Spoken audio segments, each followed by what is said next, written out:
بسم اللہ الرحمن الرحیم۔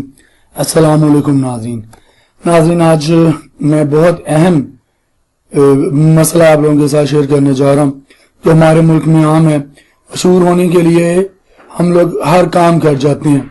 شادی کی جعلی خبر لگانے پر اخبار کو ہر جانے کا نوٹس، تو اس کو جاننے کے لیے چلتے ہیں اگلی سلائیڈ پر۔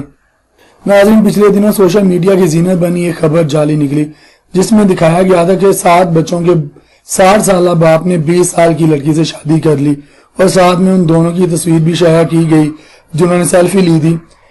اس شادی کو جو تھا بڑا تنقید کا نشانہ بھی بنایا گیا، بڑی لوگوں نے یہاں پر اپنے کمنٹس دیے تھے، باتیں کی تھی۔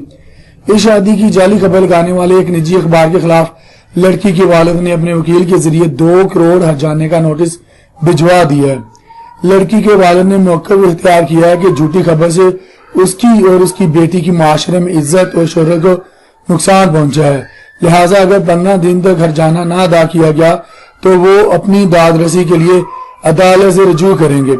ناظرین، یہ ایک انتہائی غیر ذمہ دارانہ قسم کا رویہ اس اخبار نے اپنایا تھا، تو ہم لوگوں نے اس کو سوشل میڈیا پر بھی بڑا اپنایا، اس کو پھیلایا، بڑے عجیب و غریب کمنٹس دیے۔ تو ہر تصویر کے 2 رخ ہوتے ہیں، ہمیں تحقیق کر لینی چاہیے جو بھی خبر ہم لوگ پڑھیں، دیکھیں، سنیں۔ تو ناظرین، اب تک کے لیے اتنا ہی، زندہ رہے تو انشاءاللہ پھر اگلی ویڈیوز میں ملیں گے۔ اجازت دیجیے، اللہ حافظ۔